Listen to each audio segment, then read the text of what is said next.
Hi everyone, welcome to our YouTube channel. Actually ನಾನು Thursday ಮಾರ್ನಿಂಗಿಂದ ಈ ವ್ಲಾಗ್ನ ಸ್ಟಾರ್ಟ್ ಮಾಡ್ತಿದ್ದೀನಿ. ನಾನು ಆ್ಯಕ್ಚುಲಿ ಇವತ್ತು ಮಾರ್ನಿಂಗ್ ಬೇಗ ಎದ್ದೇಳಬೇಕು ಅಂತಲೇ ಅಂದ್ಕೊಂಡೆ. ನಂಗೆ ನೈಟ್ ಸ್ವಲ್ಪ ಹುಷಾರಿಲ್ಲದೆ ಇರೋದ್ರಿಂದ ವಾಯ್ಸ್ ಎಲ್ಲ ತುಂಬ ಹಾಳಾಗಿಬಿಟ್ಟಿದೆ. ಸ್ವಲ್ಪ ಲೇಟಾಗೆ ಎದ್ದೆ ಇವತ್ತು. ಮೊದಲು ಕಿಚನ್ ಎಲ್ಲ ಕ್ಲೀನ್ ಮಾಡ್ಕೊಂಬರೋಣ ಅಂತ ನಾನು ಕಿಚನಿಗೆ ಬಂದೆ. ನೆನ್ನೆ ನಾನ್ ವೆಜ್ ಎಲ್ಲ ಮಾಡಿರೋದ್ರಿಂದ ಸ್ಟವ್ ಎಲ್ಲ ತುಂಬ ಮೆಸ್ಸಿ ಆಗಿತ್ತು. ನೈಟ್ ಕೂಡ ನನಗೆ ಕ್ಲೀನ್ ಮಾಡೋಕ್ಕೆ ಇಂಟ್ರೆಸ್ಟ್ ಇರಲಿಲ್ಲ, ಸೊ ನಾನು ಮಾಡಲಿಲ್ಲ. ನೈಟ್ ಸ್ವಲ್ಪ ಪಾತ್ರೆ ಇತ್ತು, ಅದನ್ನಷ್ಟೇ ತೊಳೆದ್ಬಿಟ್ಟು ನಾನು ಮಲ್ಕೊಂಡ್ಬಿಟ್ಟೆ. ಇವಾಗೆಲ್ಲ ಕಿಚನೆಲ್ಲ ನೀಟಾಗಿ ಕ್ಲೀನ್ ಮಾಡ್ಕೊಳ್ತಿದ್ದೀನಿ. ಮೊದಲು ಸ್ಟವ್ನೆಲ್ಲ ನೀಟಾಗಿ ಕ್ಲೀನ್ ಮಾಡಿಕೊಂಡು ನೆಕ್ಸ್ಟು ನಾನು ಶೆಲ್ಫ್ಸ್ ಎಲ್ಲ ತುಂಬ ಗಲೀಜಾಗಿತ್ತಿದ್ದನು ಅದನ್ನು ನೀಟಾಗೆಲ್ಲ ಕ್ಲೀನ್ ಮಾಡ್ಕೊಳ್ತಿದ್ದೀನಿ. ನನ್ನ ಹಸ್ಬೆಂಡ್ಗೂ ಕೂಡ ಹುಷಾರಿಲ್ಲ. ಅವರೇನಾದರೂ ಆರಾಮಾಗಿದ್ದರೆ ನಂಗೆ ತುಂಬ ಹೆಲ್ಪ್ ಮಾಡ್ತಾರೆ. ನನಗಂತೂ ತುಂಬ ಕಷ್ಟ ಮನೆ ಕೆಲಸ ಮಾಡೋದು ಅಂತ ಏನು ಅನಿಸಲ್ಲ. ಅವರಿಗೂ ಜ್ವರ ಬಂದಿದೆ, ಅವರಿಂದ ನನಗೆ ಜ್ವರ ಬಂದಿದೆ. ಸೊ ಅದರಿಂದನೇ ನನಗೆ ವಾಯ್ಸ್ ಎಲ್ಲ ತುಂಬ ಹಾಳಾಗಿದೆ. ಸ್ವಲ್ಪ ಪಾತ್ರೆ ಕೂಡ ಇತ್ತು, ಪಾತ್ರೆನೂ ಎಲ್ಲ ತೊಳೆದು ಬಿಡೋಣ ಅಂತ ತೊಳೆದು ನೆನ್ನೆ ನೈಟೇ ನನ್ನ ಪಾತ್ರೆ ಎಲ್ಲ ಸ್ವಲ್ಪ ಮುಗಿಸ್ಬಿಟ್ಟಿದ್ದೆ. ಇವಾಗಿನ ಸ್ವಲ್ಪ ಉಳ್ಕೊಂಡಿತ್ತು, ಅದನ್ನು ಮುಗಿಸ್ಬಿಡೋಣ ಅಂತ ಮುಗಿಸ್ತಿದ್ದೀನಿ. ಯಾಕಂದರೆ ಪಾತ್ರೆ ಎಲ್ಲ ಇಟ್ಕೊಂಡು ಪೂಜೆ ಮಾಡಿದ್ರೆ ಚೆನ್ನಾಗಿರಲ್ಲ. ನೆನ್ನೆ ನಾನ್ ವೆಜ್ ಎಲ್ಲ ತಿಂದು ಎಂಜ್ಲದು ಎಲ್ಲ ಇಟ್ಕೊಂಡು ಮಾಡೋದ್ರಿಂದ ಅಷ್ಟು ಪೂಜೆ ಎಲ್ಲ ಮಾಡಿದ್ರೆ ಅಷ್ಟು ಸಮಾಧಾನ ಕೂಡ ಆಗಲ್ಲ ನನಗೆ. ಅದಕ್ಕೋಸ್ಕರ ಎಲ್ಲ ಪಾತ್ರೆನೂ ನೀಟಾಗೆ ತೊಳೆದು ಬಿಡ್ತಿದ್ದೀನಿ. ಪಾತ್ರೆ ಎಲ್ಲ ತೊಳೆದಾದ್ಮೇಲೆ ನನಗೆ ಸಿಂಕ್ ಕೂಡ ತುಂಬ ಗಲೀಜಾಗಿತ್ತು. ಯಾಕಂದರೆ ನಾನು ನಾನ್ ವೆಜ್ ಮಾಡಿರೋದ್ರಿಂದ ಸ್ವಲ್ಪ ಆಯಿಲಿ ಇರುತ್ತೆ ಇದೆಲ್ಲ. ಸೊ ಅದರಿಂದ ಅದನ್ನು ನಾನು ನೀಟಾಗಿ ಎಲ್ಲ ಕ್ಲೀನ್ ಮಾಡ್ಕೊಳ್ತಿದ್ದೀನಿ. ಕಿಚನ್ ಸಿಂಕ್ ಕೂಡ ಎಲ್ಲ ನೀಟಾಗಿ ತೊಳೆದು ಕ್ಲೀನ್ ಮಾಡ್ಕೊಳ್ತಿದ್ದೀನಿ. ಈ ಕಿಚನ್ ಎಲ್ಲ ಕ್ಲೀನ್ ಮಾಡಿಬಿಟ್ರೆ ಒಂದು ದೊಡ್ಡ ಕೆಲಸ ಮುಗ್ದಂಗೆ. ಸೊ ಕಿಚನೆಲ್ಲ ಆಲ್ಮೋಸ್ಟ್ ನಂದು ಕ್ಲೀನ್ ಆಯಿತು. ಸಿಂಕ್ ಒಂದು ಬ್ಯಾಲೆನ್ಸ್ ಇತ್ತು, ಅದನ್ನು ಕೂಡ ತೊಳೆದು ಮುಗಿಸ್ಬಿಟ್ಟಿದ್ದೀನಿ. ಕಿಚನ್ ಎಲ್ಲ ನೀಟಾಗಿ ಆಲ್ಮೋಸ್ಟ್ ಎಲ್ಲ ಕ್ಲೀನ್ ಮಾಡಿಬಿಟ್ಟೆ. ಸೊ ಇವಾಗ ನೆಕ್ಸ್ಟ್ ಬಂದುಬಿಟ್ಟು ನಾನು ಹಾಲೆಲ್ಲ ಕ್ಲೀನ್ ಮಾಡಿ ಕಸ ಎಲ್ಲ ಗುಡಿಸಿ ಮನೆ ಎಲ್ಲ ಒರೆಸ್ಬೇಕು. ಇವತ್ತಂದು ತುಂಬ ಕೆಲಸ ಇದೆ ನನಗೆ. ದೇವ್ರ ಮನೆ ಎಲ್ಲ ಕ್ಲೀನ್ ಮಾಡೋದಿದೆ.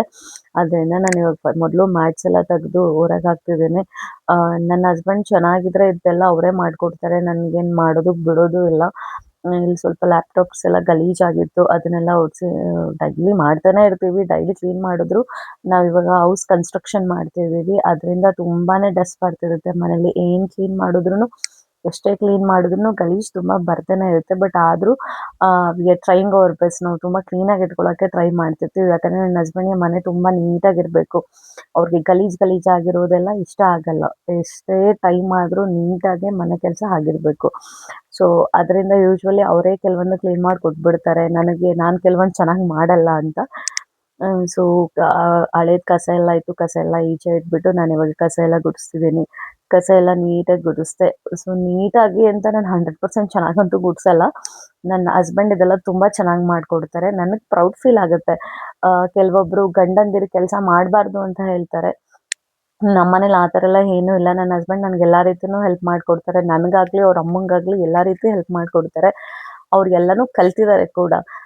ಯಾಕಂದರೆ ಏನೋ ಹಸ್ಬೆಂಡ್ ಕೆಲಸ ಮಾಡಿಬಿಟ್ರೆ ಅದನ್ನೇನೋ ದೊಡ್ಡದಾಗಿ ಏನೋ ಥರ ಫೀಲ್ ಮಾಡ್ತಾರೆ. ಆ ಥರ ಎಲ್ಲ ಏನೂ ಇಲ್ಲ ನಮ್ಮ ಮನೆಯಲ್ಲಿ. ಅವ್ರಿಗೆ ಫ್ರೀ ಇತ್ತು ಅಂತಂದರೆ ನನಗೆಲ್ಲ ಮಾಡಿಕೊಡ್ತಾರೆ. ಅವ್ರಿಗೇನಾದರೂ ಆಗಿಲ್ಲ ಅಂತಂದರೆ ನಾನು ಮಾಡ್ಕೊತೀವಿ. ನಮ್ಮಿಬ್ಬರಲ್ಲಿ ಆ ಥರ ಒಂದು ಅಂಡರ್ಸ್ಟ್ಯಾಂಡಿಂಗ್ ಇರೋದ್ರಿಂದ ನಮಗೇನು ಪ್ರಾಬ್ಲಮ್ ಇಲ್ಲ. ಮನೆ ಕೆಲಸ ಆಗಿರ್ಬೋದು, ಅದಾಗಿರ್ಬೋದು, ಇದಾಗಿರ್ಬೋದು ಅಂತ. ಸೊ ಆಲ್ಮೋಸ್ಟ್ ನನ್ನ ಕೆಲಸ ಎಲ್ಲ ಮುಗಿಸ್ದೆ. ಈಚೆನೂ ಕೂಡ ಸ್ವಲ್ಪ ವಾಶ್ ಮಾಡೋದಿತ್ತು, ಅದನ್ನು ತುಂಬ ಗಲೀಜಾಗಿತ್ತು. ಅಲ್ಲೂ ಕೂಡ ನೀರೆಲ್ಲ ಹಾಕಿ ಸ್ವಲ್ಪ ನೀಟಾಗಿ ಕ್ಲೀನ್ ಮಾಡಿದೆ. ನನಗೆ ನೀರಲ್ಲಿ ಆಟ ಆಡೋದು ಅಂದರೆ ತುಂಬಾ ಇಷ್ಟ. ಈ ತೊಳೆಯೋದು ಇದೆಲ್ಲ ನಂಗೆ ತುಂಬ ಇಷ್ಟ ಆಗುತ್ತೆ. ಸೊ ಅದರಿಂದ ಈಚೆ ಹೋಗ್ಬಿಟ್ಟು ಸ್ವಲ್ಪ ನೀಟಾಗಿ ಆಗ್ತೆ. ನೀಟಾಗಂತೂ ತೊಳೆಯೋಕ್ಕಾಗಲ್ಲ, ಬಿಕಾಸ್ ತುಂಬ ಡಸ್ಟ್ ಬರ್ತಾನೆ ಇರುತ್ತೆ. ನಾವು ಎಷ್ಟು ತೊಳೆದ್ರೂ ಆ ಡಸ್ಟು ಹೋಗೋದೇ ಇಲ್ಲ. ಸ್ವಲ್ಪ ಎಲ್ಲ ನೀಟಾಗಿ ಕ್ಲೀನ್ ಮಾಡಿಬಿಟ್ಟು ನೆಕ್ಸ್ಟು ನಾನು ಸ್ನಾನ ಮಾಡೋಣ ಅಂತ ಹೋದೆ. ಯೂಶ್ವಲಿ ನಾನು ತಣ್ಣೀರಲ್ಲೇ ಸ್ನಾನ ಮಾಡ್ತೀನಿ, ಈಗ ಬೇಸಿಗೆ ಇರೋದ್ರಿಂದ. ಬಟ್ ಇವತ್ತು ಹುಷಾರಿಲ್ಲದೆ ಇರೋದ್ರಿಂದ ನಾನು ಬಿಸಿನೀರಲ್ಲಿ ಮಾಡೋಣ ಅಂತ ಬಿಸಿನೀರಲ್ಲಿ ಸ್ನಾನ ಮಾಡಿಕೊಂಡು ಬಂದೆ. ಸೊ ನೆಕ್ಸ್ಟು ದೇವ್ರ ಮನೆ ಕ್ಲೀನ್ ಮಾಡಬೇಕಿತ್ತು. ದೇವ್ರ ಮನೆ ಆಲ್ಮೋಸ್ಟ್ ತುಂಬ ದಿನ ಆಗಿತ್ತು, 15 ಡೇಸ್ ಆಗಿತ್ತು ನಾನು ದೇವ್ರ ಮನೆ ಕ್ಲೀನ್ ಮಾಡಿ. ಸ್ವಲ್ಪ ಅದು ಇದು ಬ್ಯುಸಿನಲ್ಲಿ ದೇವ್ರ ಮನೆ ಕೂಡ ನಾನು ಕ್ಲೀನ್ ಮಾಡಿರಲಿಲ್ಲ. ಇವಾಗ ಮೊದಲು ಏನೇನಿದೆ ಎಲ್ಲ ಹೂವು ಎಲ್ಲ ತೆಗೆದ್ಬಿಟ್ಟೆ ಹಳೇದು. ಮತ್ತು ಪಾತ್ರೆ ಸಾಮಾನು ಅಷ್ಟೇ ನಾವು ತುಂಬ ಇಟ್ಕೊಂಡಿಲ್ಲ ದೇವ್ರ ಮನೆಯಲ್ಲಿ. ಎಷ್ಟು ಬೇಕೋ ಮಿನಿಮಲ್ಲಾಗಿ ಇಟ್ಕೊಂಡಿದ್ದೀವಿ ನಾವು. ಸೊ ಅದನ್ನೆಲ್ಲ ತೆಗೆದ್ಬಿಟ್ಟು ಮೊದಲು ಫೋಟೋ ಎಲ್ಲ ತೆಗೆದು ಈಚೆ ಇಟ್ಬಿಟ್ಟೆ. ಎಲ್ಲ ತೆಗೆದಿಟ್ಬಿಟ್ರೆ ನನಗೆ ಈಸಿ ಆಗುತ್ತೆ. ನೀಟಾಗಿ ಎಲ್ಲ ಒರೆಸ್ಕೊಂಡು ಒಂದೇ ಸರಿ ಆಮೇಲೆ ದೇವ್ರನ್ನ ಆಮೇಲೆ ದೇವ್ರನ್ನೆಲ್ಲ ನೀಟಾಗಿ ಅರೇಂಜ್ ಮಾಡ್ಬೋದು ಅಂತ ಹೇಳ್ಬಿಟ್ಟು ನಾನು ನೀಟಾಗೆಲ್ಲ ಮೊದಲು ಈಚೆ ತೆಗ್ದ್ಬಿಡ್ತಿದ್ದೀನಿ. ಸೊ ತುಂಬ ಗಲೀಜಾಗ್ಬಿಟ್ಟಿತ್ತು. ಯಾಕಂದರೆ ಅದ್ರದ್ದು ಕೆಲಸದಲ್ಲಿ ಸ್ವಲ್ಪ ದೇವ್ರ ಮನೆ ಕ್ಲೀನ್ ಮಾಡೋದು ಹಾಗೆ ಪೂಜೆ ಮಾಡಿಬಿಡ್ತಿದ್ದೆ. ಸೊ ಇವತ್ತು ಥರ್ಸ್‌ಡೇ ಆಗಿರೋದ್ರಿಂದ ಓಕೆ ಇವತ್ತು ಮುಗಿಸ್ಬಿಡೋಣ. ಯೂಶ್ವಲಿ ನಾನು 15 ಡೇಸ್ ಒನ್ಸ್‌ಗೆನೆ ದೇವ್ರ ಮನೆ ಎಲ್ಲ ಕ್ಲೀನ್ ಮಾಡೋದು. ಸೊ ಆಲ್ಮೋಸ್ಟ್ ಎಲ್ಲ ಮುಗಿಸಿ ಏನೇನು ಮೆಸ್ಸಪ್ ಆಗಿತ್ತು ಅದೆಲ್ಲ ಈಚೆ ತೆಗ್ದ್ಬಿಟ್ಟೆ. ತುಂಬ ಗಲೀಜಾಗಿತ್ತು. ಅದನ್ನೆಲ್ಲ ಈಚೆ ತೆಗ್ದು ಫೋಟೋ ಎಲ್ಲ ಇವಾಗ ನಾನು ನೀಟಾಗಿ ಕ್ಲೀನ್ ಮಾಡ್ಕೊಳ್ತಿದ್ದೀನಿ. ಫೋಟೋ ಎಲ್ಲ ನೀಟಾಗಿ ಒರೆಸ್ಬಿಟ್ಟು ಅದಕ್ಕೆ ಅರಿಶಿನ ಕುಂಕುಮ ಎಲ್ಲ ಹಚ್ಚಿ ಸೊ ನೀಟಾಗಿ ಎಲ್ಲ ಯಾವ್ದ್ಯಾವ್ದು ಜಾಗಕ್ಕೆ ಏನೇನು ಇಡಬೇಕು ಅದನ್ನೆಲ್ಲ ಅರೇಂಜ್ ಮಾಡ್ಕೊಳ್ತಿದ್ದೀನಿ. ನಮ್ಮ ಮನೇಲಿ ನಾವು ತುಂಬ ಫೋಟೋಸ್ ಅಂತ ಎಲ್ಲ ಏನೂ ಇಟ್ಟಿಲ್ಲ. ನಮ್ಮ ಮನೆ ದೇವ್ರು ಒಂದು ಇಟ್ಕೊಂಡಿದ್ದೀವಿ. ನಮ್ಗೆ ಯಾವ ದೇವ್ರು ಇಷ್ಟ ಆಗುತ್ತೆ ಆ ದೇವ್ರನ್ನ ಇಟ್ಕೊಂಡಿದ್ದೀವಿ. ಹಾಗಂತ ಎಲ್ಲ ದೇವ್ರನ್ನೂ ನಂಬಲ್ಲ ಅಂತಲ್ಲ, ಎಲ್ಲ ದೇವ್ರನ್ನೂ ನಂಬ್ತೀವಿ, ಎಲ್ಲ ದೇವ್ರನ್ನೂ ಪೂಜೆ ಮಾಡ್ತೀವಿ. ದೇವ್ರ ಮನೇಲಿ ತುಂಬ ಫೋಟೋ ಎಲ್ಲ ಇಟ್ಕೊಂಡು ತುಂಬ ಮೆಸ್ಸಿ ಆಗಿರೋದು ನನಗಿಷ್ಟ ಇಲ್ಲ. ಅದರಿಂದ ನಮ್ಗೆ ಎಷ್ಟು ಬೇಕೋ ಅಷ್ಟು ಫೋಟೋನ ಮಿನಿಮಲಾಗಿ ನಾವು ಇಟ್ಕೊಂಡಿದ್ದೀವಿ ಅಷ್ಟೇ. ಬಿಕಾಸ್ ತುಂಬ ಇಟ್ಕೊಳ್ಳೋದ್ರಿಂದನೂ ಕ್ಲೀನ್ ಮಾಡೋಕ್ಕೆ ತುಂಬ ಟೈಮ್ ತೊಗೊಳುತ್ತೆ. ಅಷ್ಟು ಈ ಬ್ಯುಸಿ ಟೈಮಲ್ಲಿ ಅಷ್ಟು ನಮಗೆ ಟೈಮೂ ಇರಲ್ಲ. ಯಾಕಂದರೆ ಆಫೀಸ್ ಕೆಲಸ ನೋಡಬೇಕು, ಮನೆ ಕೆಲಸ ಅದು ಇದು ಅಂತೆಲ್ಲ ಇರಬೇಕಾದ್ರೆ ತುಂಬ ಫೋಟೋಸ್ ಇಟ್ಕೊಳ್ಳೋದು, ಅದು ಕ್ಲೀನ್ ಮಾಡೋದಕ್ಕೆ ಒಂದು 3 ಅವರ್ಸ್, 5 ಅವರ್ಸ್ ಆ ಥರ ಎಲ್ಲ ಟೈಮ್ ಬೇಕಾಗುತ್ತೆ. ಅಷ್ಟು ಪೇಷನ್ಸ್ ನನಗಂತೂ ಇಲ್ಲ. ನನಗೆ ಪೇಷನ್ಸ್ ಒಂದು ತುಂಬ ಕಮ್ಮಿ. ನನಗೆ ತಾಳ್ಮೆ ಅನ್ನೋದೇ ಇಲ್ಲ ನಂಗೆ ಜಾಸ್ತಿ. ಮುಂಚೆ ಅಂತೂ ಎಲ್ಲಕ್ಕೆ ಇರಲಿಲ್ಲ ನನಗೆ ತಾಳ್ಮೆ. ಏನೇ ಆದರೂ ಅರ್ಜೆಂಟಲ್ಲಿ ಮಾಡಿಬಿಡ್ಬೇಕು, ಈಗ ಮುಗಿಸ್ಬಿಡ್ಬೇಕು. ಹೇಗೋ ಅದು ನೀಟಾಗಿ ಮಾಡ್ತೀನೋ ಹೇಗೆ ಮಾಡ್ತೀನೋ ಅನ್ನೋದಷ್ಟು ಮುಗಿಸ್ಬಿಟ್ಟು ಆ ಕೆಲಸ ಮುಗಿಸ್ಬಿಡ್ಬೇಕು ಅನ್ನೋದು ನನ್ನ ಮೈಂಡ್‌ಸೆಟ್ ಆಗಿತ್ತು. ಬಟ್ ಮದುವೆ ಆದಮೇಲೆ ನನ್ನಲ್ಲಿ ನಾನು ತುಂಬ ಚೇಂಜಸ್ ಮಾಡ್ಕೊಂಡಿದ್ದೀನಿ. ತುಂಬ ತಾಳ್ಮೆ ಅಂತೂ ಕಲ್ತಿಲ್ಲ, ಬಟ್ ಸ್ವಲ್ಪ ತಾಳ್ಮೆ ಕಲ್ತ್ಕೊಂಡಿದ್ದೀನಿ. ಯಾವ್ದ್ಯಾವ್ದಕ್ಕೆ ತಾಳ್ಮೆ ತೊಗೋಬೇಕೋ ಅದಕ್ಕೆಲ್ಲ ತಾಳ್ಮೆ ತೊಗೋತೀನಿ. ಯಾವ್ದ್ಯಾವ್ದಕ್ಕೆ ಸ್ಟ್ಯಾಂಡ್ ತೊಗೋಬೇಕೋ ಅದಕ್ಕೆಲ್ಲ ಸ್ಟ್ಯಾಂಡ್ ತೊಗೊಳ್ತೀನಿ ನಾನು. ಬಟ್ ಮುಂಚೆಗಿಂತ ಸ್ವಲ್ಪ ತಾಳ್ಮೆನ ನಾನು ಇವಾಗ ಕಲ್ತ್ಕೊಂಡಿದ್ದೀನಿ ಅಂತಲೇ ಹೇಳ್ತೀನಿ. ಅದಕ್ಕೆ ನನ್ನ ಮೇಲೆ ನನಗೆ ಪ್ರೌಡ್ ಫೀಲ್ ಆಗುತ್ತೆ.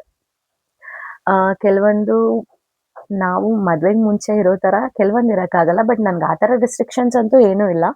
ನನಗಿಷ್ಟ ಬಂದಂಗೆ ನಾನು ಇರ್ಬೋದು. ಬಟ್ ಕೆಲವೊಂದರಲ್ಲಿ ನಮಗೆ ನಾವು ಚೇಂಜ್ ಮಾಡ್ಕೋಬೇಕು ಅಂತ ಅನ್ನಿಸ್ದಾಗ ನಾವೇ ಚೇಂಜ್ ಮಾಡ್ಕೊಳ್ತೀವಿ. ಯಾವಾಗ ನಮಗೆ ತುಂಬ ಫ್ರೀಯಾಗಿ ಬಿಟ್ಟಿರ್ತಾರೆ ಆವಾಗ ನಾವೇ ಕೆಲವೊಂದು ತಪ್ಪುಗಳನ್ನ ಮಾಡಲ್ಲ. ಓಕೆ ಈ ಥರ ಇರಬೇಕು, ಹೀಗಿರಬೇಕು ಅಂತ ಅದು ನಮ್ಮ ಮೈಂಡ್ ಸೆಟ್‌ಗೆನೆ ಬಂದ್ಬಿಡುತ್ತೆ. ನಮ್ಮ ಮನೇಲಿ ನಂಗೆ ಅದೇ ಥರ.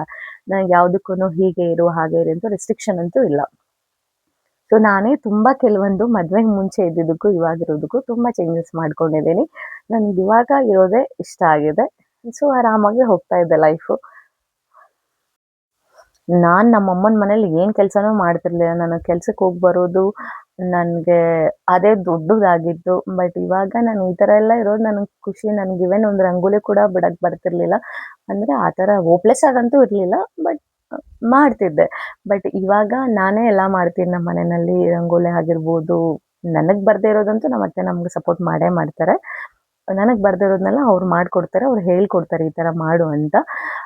ಸೊ ಈ ಥರ ಎಲ್ಲ ಮಾಡಬೇಕು ಅಂತ ನಂಗೆ ನಮ್ಮ ಅಕ್ಕ ಹೇಳ್ಕೊಟ್ರು. ಈ ಥರ ಹೊಸ್ಲಿಗೆ ಅರಿಶಿನ ಎಲ್ಲ ಹಾಕಿ ಮಾಡೋದ್ರಿಂದ ಅದೊಂದು ಪಾಸಿಟಿವ್ ಎನರ್ಜಿ ಮನೆಗೆ ಅಂತ ಹೇಳ್ಕೊಟ್ರು. ಅದನ್ನು ನಾನು ಫಾಲೋ ಮಾಡ್ಕೊಂಡು ಹೋಗ್ತೀನಿ. ಬಟ್ ಆದರೂ ಈ ಥರ ಅರಿಶಿನ ಎಲ್ಲ ಹಚ್ಚಿ, ರಂಗೋಲಿ ಎಲ್ಲ ಹಚ್ಚಿ ಪೂಜೆ ಮಾಡೋ ಸಮಾಧಾನನೇ ಬೇರೆ.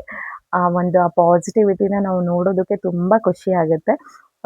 ಸೊ ಇವಾಗ ನಾನು ಮಾಡ್ತಿದ್ದೀನಿ. ನಂಗೆ ರಂಗೋಲಿನೂ ಅಷ್ಟೇ ನಾನೊಂದು ಚಿಕ್ಕದು ಇಟ್ಕೊಂಡಿದ್ದೀನಿ. ನಂಗೆ ಸ್ವಲ್ಪ ಹಿಂಗೆ ಗೆರೆ ಎಳಿಯಕ್ಕೆ ಬರುತ್ತೆ. ಸೊ ಅದನ್ನು ನಾನು ಎಳಿತೀನಿ. ಬರದೇ ಇರೋದನ್ನ ಚಿಕ್ಕದು ಬಾಕ್ಸ್ ಇದೆಯಲ್ಲ ಅದ್ರಲ್ಲಿ ಡಿಸೈನ್ಸ್ ಬರುತ್ತಲ್ಲ ಆ ಡಿಸೈನ್ಸ್‌ನ ನಾನು ಹಾಕ್ತಿದ್ದೀನಿ. ಆಲ್ಮೋಸ್ಟ್ ದೇವ್ರ ಮನೆ ಎಲ್ಲ ಕ್ಲೀನ್ ಮಾಡಿದೆ. ಆ್ಯಕ್ಚುಲಿ ಈ ದಾಸವಾಳ ಹೂ ಬಂದ್ಬಿಟ್ಟು ನಮ್ಮ ಹಿಂದೆ ಗಾರ್ಡನ್ ಇದೆ. ಅಲ್ಲೇ ಅದರಲ್ಲೇ ಬಿಟ್ಟಿತ್ತು. ಸೊ ಅದನ್ನ ನಮ್ಮ ಮಾವ ಕಿತ್ಕೊಂಡ್ ಬಂದು ಕೊಟ್ರು. ಅದನ್ನೇ ಯೂಸ್ ಮಾಡಿಬಿಟ್ಟು ನಾನು ಆಲ್ಮೋಸ್ಟ್ ಎಲ್ಲ ದೇವ್ರ ಮನೆ ಎಲ್ಲ ರೆಡಿ ಮಾಡಿ ಇವಾಗ ದೀಪ ಅಂಟಿಸ್ತಿದ್ದೀನಿ. ದೀಪ ಅಂಟಿಸ್ಬಿಟ್ಟು ಬೇಗ ಬೇಗ ಪೂಜೆ ಮುಗಿಸ್ಬಿಟ್ರೆ ಇವತ್ತಿಂದು ಕೆಲಸ ಆಲ್ಮೋಸ್ಟ್ ನಂದು ಮುಗ್ದೋಗ್ಬಿಡ್ತು. ಯೂಶ್ವಲಿ ನಾನು ಥರ್ಸ್‌ಡೇ ಪೂಜೆ ಮಾಡೋದು ಮಿಸ್ ಮಾಡಲ್ಲ. ನಂಗೇನಾದರೂ ಬೇಜಾರಾಯಿತು ಆರ್ ತುಂಬ ಏನೋ ಕೆಲಸ ಇದೆ ಅನ್ನೋ ಟೈಮಲ್ಲಿ ಮಾತ್ರ ಮಿಸ್ ಮಾಡಿಬಿಡ್ತೀನಿ. ಆರ್ ಏನಾದರೂ ಪರ್ಸ್ನಲ್ ಪ್ರಾಬ್ಲಮ್ ಇದ್ದಾಗ. ಬಟ್ ಥರ್ಸ್‌ಡೇ ನಾನು ಪೂಜೆ ಮಾಡ್ತೀನಿ. ನಾನು ನನ್ನ ಹಸ್ಬೆಂಡ್ ಇಬ್ರೂ ಥರ್ಸ್‌ಡೇ ದೇವಸ್ಥಾನಕ್ಕೆ ಮಿಸ್ ಇಲ್ದಂಗೆ ಹೋಗಿ ಬಂದೇ ಬರ್ತೀವಿ. ನಾನು ಎವ್ರಿ ಥರ್ಸ್‌ಡೇ ರಾಯರಿಗೆ ತುಪ್ಪದ ದೀಪ ಹಚ್ತೀನಿ. ತುಪ್ಪದ ದೀಪ ಯಾಕೆ ಹಚ್ತೀನಿ ಅಂತ ಅಂದರೆ ನಾವು ಏನು ಮನ್ಸಲ್ಲಿ ಅಂದ್ಕೊಂಡಿರ್ತೀವಿ ಅದು ಬಿಸ್ನೆಸ್ ಆಗಿರ್ಬೋದು, ಅದು ಪರ್ಸನಲ್ ಲೈಫ್ ಆಗಿರ್ಬೋದು, ನಿಮಗೆ ಮದುವೆ ಲೈಫ್ ಆಗಿರ್ಬೋದು, ಏನೋ ನಿಮ್ಗೇನು ಕಷ್ಟ ಇದೆ ಅದನ್ನು ದೇವ್ರ ಹತ್ರ ಹೇಳಿಬಿಟ್ಟು ನೀವು ತುಪ್ಪದ ದೀಪ ಹಚ್ಚಿ ನೋಡಿ. ಮನೆಯಲ್ಲಿ ಎಷ್ಟು ಶಾಂತಿ, ನೆಮ್ಮದಿ ನಿಮ್ಗೆಲ್ಲಾ ರೀತಿನಲ್ಲೂ ಅದು ಒಂದು ಒಳ್ಳೆ ಪಾಸಿಟಿವಿಟಿನ ಕೊಡುತ್ತೆ. ಬಿಕಾಸ್ ಇದನ್ನ ನಾನ್ ಟ್ರೈ ಮಾಡಿದೀನಿ. ನನಗ್ ಆಗಿದೆ ಕೂಡ. ನೀವು ಕೂಡ ಟ್ರೈ ಮಾಡಿ ಖಂಡಿತ ಆಗುತ್ತೆ. ದೇವರನ್ನ ನಂಬಿ ಹಾಳಾಗಿರೋರು ಈ ಜಗತ್ತಲ್ಲಿ ಯಾರೂ ಇಲ್ಲ. ನಾವು ಮನುಷ್ಯನ್ನ ನಂಬ್ತೀವಿ. ಆದ್ರೆ ಮನುಷ್ಯರು ನಮ್ ಬೆನ್ನಿಂದನೇ ಚೂರಿ ಆಗ್ತಾರೆ. ಆದ್ರೆ ದೇವ್ರು ನಾವು ಯಾರಿಂದ ನಮ್ನ ರಕ್ಷಣೆ ಮಾಡ್ಬೇಕು ಅಂತ ದೇವ್ರಿಗ್ ಗೊತ್ತಿರುತ್ತೆ. ಅವ್ನಂತೂ ಮಾಡೇ ಮಾಡ್ತಾನೆ. ಇವಾಗ ನಮಗ್ ಕಷ್ಟ ಬರ್ಬೋದು, ಮುಂದೆ ಸುಖ ಬರ್ಬೋದು. ಸ್ವಲ್ಪ ದಿನ ಕಷ್ಟ ಎಲ್ಲ ಅನುಭವಿಸಿದ್ರೇನೆ ನಮ್ಗೆ ಸುಖ ಸಿಗೋದು. ನಾವು ಒಂದೇ ಸರಿ ಸುಖ ಬೇಕು ಅಂತ ಹೇಳಿದ್ರೆ ಸುಖ ಸಿಗಲ್ಲ ನಮ್ಗೆ. ಸೊ ಎಲ್ಲಾ ಕಷ್ಟಗಳನ್ನು ನಾವು ದಾಟ್ಕೊಂಡು ಹೋದ್ರೇನೆ ಮುಂದೆ ಲೈಫಲ್ಲಿ ಚೆನ್ನಾಗಿರೋದಕ್ಕೆ ಸಾಧ್ಯ ಆಗುತ್ತೆ. ಅದಕ್ಕೆ ಮನುಷ್ಯನ್ನಂತೂ ನಂಬಕ್ಕೆ ಹೋಗ್ಬೇಡಿ. ಮನುಷ್ಯ ನಮ್ ಮುಂದೆ ತುಂಬಾ ಚೆನ್ನಾಗಿದ್ದು ಹಿಂದೆನೆ ನಮ್ನ ಹಾಡ್ಕೊಳ್ತಾರೆ, ನಮಗ್ ಬೈತಾರೆ, ತುಂಬಾ ಏನೇನೋ ಮಾಡ್ತಾರೆ. ಇದು ಎಲ್ರೂ ಲೈಫಲ್ಲಿ ಕೂಡ ಹಾಗೇ ಆಗಿರುತ್ತೆ ಅಲ್ವಾ? ಮುಂದೆ ಚೆನ್ನಾಗಿರ್ತಾರೆ, ಹಿಂದೆ ಬಂದ್ಬಿಟ್ಟು ಅವ್ರು ಹಂಗಿದ್ದಾರೆ, ಇವ್ರು ಹಿಂಗಿದ್ದಾರೆ ಅಂತ ಹೇಳ್ತಾರೆ.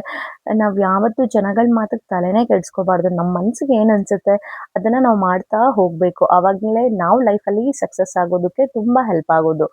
ಅವ್ರಿಗೆ ಅಂತಾರೆ, ಇವ್ರು ಹಿಂಗ್ ಅಂತಾರೆ, ನಾನ್ ಯಾಕೆ ಮಾಡ್ಬೇಕು?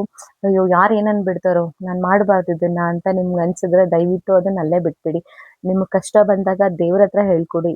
ದೇವ್ರು ನಿಮ್ಗೆ ಖಂಡಿತ ಸಪೋರ್ಟ್ ಮಾಡ್ತಾನೆ. ದೇವ್ರಿಗಿಂತ ದೊಡ್ಡವ್ರು ಯಾರೂ ಇಲ್ಲ. ನಾವ್ ಅದನ್ನ ನಂಬೇಕು ಅಷ್ಟೇ. ದೇವ್ರಲ್ಲಿ ನಂಬಿಕೆ ಇಡಿ. ನಿಮ್ ಕೆಲ್ಸ ಲೇಟಾಗ್ ಆಗ್ಬೋದು. 2 ದಿನ ಲೇಟಾಗ್ ಆಗ್ಬೋದು, 3 ದಿನ ಲೇಟಾಗ್ ಆಗ್ಬೋದು. ಬಟ್ ಕೆಲ್ಸ ಅಂತೂ ಮಾಡೇ ಮಾಡ್ತಾರೆ. ಏನೋ ಒಂದ್ ಕೆಲ್ಸ ನಮ್ಗ್ ಆಗ್ತಿಲ್ಲ ಅಂತ ಹೇಳಿದ್ರೆ ದೇವ್ರೇನೋ ನಮ್ಗೆ ಯಾರ್ ಕಡೆಯಿಂದನೋ ರಕ್ಷಣೆ ಮಾಡ್ತಿದ್ದಾನೆ. ಅದ್ರಿಂದ ನಮ್ಗೇನೋ ತೊಂದ್ರೆ ಇದೆ ಅಂತ ನಾವ್ ಅನ್ಕೋಬೇಕು ಅಷ್ಟೇ. ಸೊ ನಾನ್ ನಿಮ್ಗೆಲ್ರಿಗೂ ಹೇಳೋದು ಅಂದ್ರೆ ದೇವ್ರನ್ನ ನಂಬಿ. ದೇವ್ರನ್ನ ನಂಬುದ್ರೆ ನಮ್ಗೆ ಯಾವತ್ತಿಗೂ ಮೋಸ ಆಗಲ್ಲ. ದೇವ್ರು ಎಲ್ಲೋ ಒಂದ್ ಕಡೆ ಕೈ ಹಿಡಿತಾನೆ. ಅದು ನನ್ ಲೈಫಲ್ಲಿ ಆಗಿದೆ. ನಾನ್ ದೇವ್ರನ್ನ ತುಂಬಾನೇ ನಂಬ್ತೀನಿ. ನನ್ ಲೈಫಲ್ಲಿ ನಾನೇನ್ ಅನ್ಕೊಂಡಿದ್ದೆ ಅದನ್ನೆಲ್ಲ ದೇವ್ರು ಕೊಟ್ಟಿದ್ದಾನೆ. ನಾನೇನ್ ಮಾಡ್ಬೇಕು ಅನ್ಕೊಂಡಿದ್ದೆ ಅದಕ್ಕೆಲ್ಲ ನಂಗೆ ಸಪೋರ್ಟ್ ಆಗಿ ಮಾಡಿದ್ದಾರೆ ದೇವ್ರು. ಸೊ ಪೂಜೆ ಎಲ್ಲ ಮುಗಿಸ್ಬಿಟ್ಟು ಸ್ವಲ್ಪ ಹೊತ್ತು ನಮ್ ಫಿಶ್ ಆಟ ಆಡ್ತಾ ಇತ್ತು. ಅದನ್ನ ನೋಡ್ಕೊಂಡು ಕೂತಿದ್ದೆ. ಎಷ್ಟ್ ಚೆನ್ನಾಗಿ ಆಟ ಆಡ್ತಿದ್ದಾನೆ. ಎಷ್ಟು ಪುಟಾಣಿ ಆಗಿತ್ತು ನಾವು ತಂದಾಗ. ಇವಾಗ ನೋಡಿ ಎಷ್ಟು ದೊಡ್ಡವನಾಗ್ಬಿಟ್ಟಿದ್ದಾನೆ. ಅವ್ನ್ಗೆ ಆಟ ಆಡಿಸ್ತಿದ್ರೆ ಚೆನ್ನಾಗ್ ಬಂದ್ ಆಟ ಆಡ್ತಿರ್ತಾನೆ. ಹಾಗೆ ಲೇಬರ್ಸ್ ಕೂಡ ಬಂದು ವರ್ಕ್ ಸ್ಟಾರ್ಟ್ ಮಾಡ್ಕೊಂಡಿದ್ದು. ವರ್ಕ್ ಎಲ್ಲ ನಡೀತಾ ಇತ್ತು.